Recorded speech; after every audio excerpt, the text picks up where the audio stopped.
Let me hide myself in thee.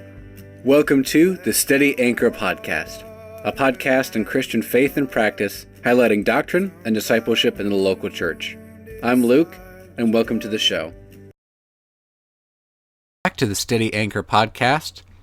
Today is day 7 of our journey through the book of Proverbs. Today we'll be going through chapter 7, going and spending just a couple of minutes reading through the chapter, talking about some application points, how we use it to apply it to our life today, how we use this chapter and the rest of the book of Proverbs to understand what wisdom is, what wise living is, to dig deep into these general principles for good living, for holy living, for a life that honors and glorifies God.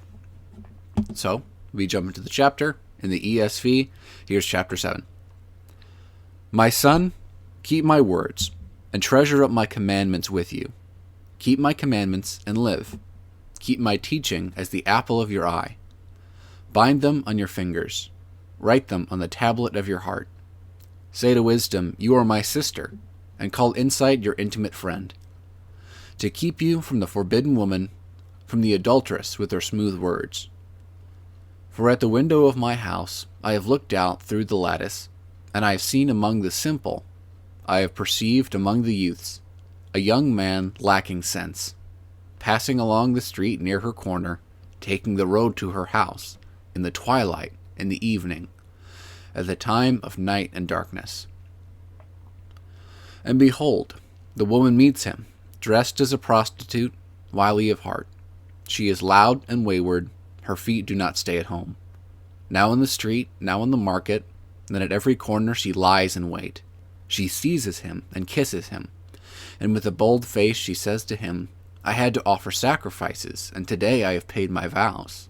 So now I have come out to meet you, to seek you eagerly, and I have found you. I have spread my couch with coverings, colored linens from Egyptian linen. I have perfumed my bed with myrrh, aloes, and cinnamon. Come, let us take our fill of love till morning. Let us delight ourselves with love. For my husband is not at home. He is gone on a long journey. He took a bag of money with him. At full moon he will come home. With much seductive speech she persuades him, and her smooth talk she compels him. All at once he follows her, as an ox goes to the slaughter, or as a stag is caught fast, till an arrow pierces its liver. As a bird rushes into a snare, he does not know that it will cost him his life. And now, O sons, listen to me. Be attentive to the words of my mouth. Let not your heart turn aside to her ways. Do not stray into her paths. For many a victim she has laid low, and all her slain are a mighty throng. Her house is the way to Sheol, going down to the chambers of death. This is the word of the Lord.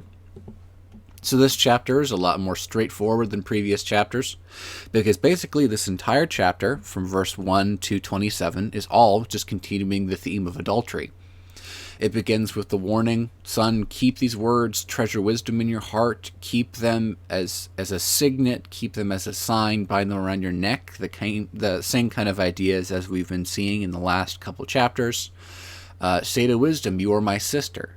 Profess intimacy with wisdom, with insight. Be familiar with what is wise, with what is true, with what is good. He's saying this as a warning. And then the speaker, King Solomon or whoever was writing, gives the example of like the things that he has witnessed, the things that he has seen happening, and what he knows is happening just in his very city, on his very street. Because he can look out the window of his house, he can look out into the street, and he can see this happening. He can see young men who lack sense, who lack wisdom, who do not seek after the truth, and they're walking foolish paths. They're walking by the house of the adulteress. They're walking by her way at night, at twilight, in darkness. They're putting themselves in a position where they can be tempted and pulled astray. And maybe they're there because they want to be tempted. Maybe they're because they already know what they want to do. And then the woman comes out. She comes dressed seductively. She comes and says, "Hey, my husband's away and I'm available. Come, let's enjoy ourselves." And what he doesn't realize is that this is destruction for him.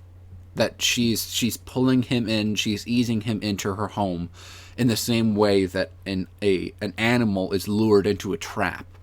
Like it's like a deer that's caught in a trap until it's killed, until it's caught, until it's murdered for the sake of its hide. In the same way, adultery will cost more than this man imagines. It could cost him his reputation. It could cost him his whatever other relationships he has. It could cost him his honor. It could cost him his health or his very life if the husband comes home suddenly. But it certainly cost him his holiness. Because he is foolish, because he has sought after the wicked woman, it has cost him relationship with God. This man is prioritizing sexual satisfaction over honoring the Lord, which shows the condition of his heart, that he is not truly seeking after God as first and foremost. This is a reminder that all of us need. It's a reminder that I need, that none of the temptations of sin in this world are worth dishonoring God, that we must be attentive to this. We must not let our heart go astray, to turn aside to the path of the adulteress, to turn aside to temptation. We must not go with all the many other people who have followed temptation down to death. Now, this is, again, a fairly straightforward picture here. It's a warning against adultery. More generally, it's a warning against temptation, knowing that you shouldn't be putting yourself in the situation where you know you will be tempted. You shouldn't be putting yourself in a place where you know the opportunity for sin is.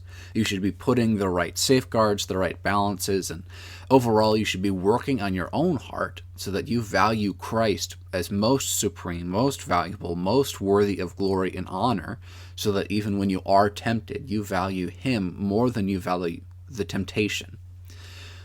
And so again, this is something that we all need a reminder of. This is why the Proverbs keeps repeating it. This is why Proverbs keeps focusing and re-emphasizing, do not fall to temptation. Do not place yourself in the way of the temptress. Do not fall to adultery. Do not fall into sexual sin, because it will lead you to death. And that's so true of so many people in our society today. All of us have stumbled in one way or another at one time or another. And so this is a place where we need to be reminded. We need to be considering this throughout our day, that the Lord is more valuable than the momentary pleasure of sin, that Christ has more value and more worth than our temptations. So we need to lean into Him, we need to press into Him, we need to continue seeking wisdom and insight so that we know how to push ourselves away from this. And that's a sign of true wisdom, to avoid temptation, to not place ourselves in dangerous situations in the first place. So that's really all I have today. I feel like this passage is fairly straightforward. It's repeating some stuff that we've already said. Thank you very much for listening. If you've benefited from this series so far, please share with a friend. I want to thank you because in these last 7 days, we've hit more views and listens than we ever have before. And so that's I'm very appreciative. I hope this has gone very well for you. I've enjoyed going through this. And so join us again tomorrow. Until then, love the Lord, love His church, and love your neighbor as yourself. God bless.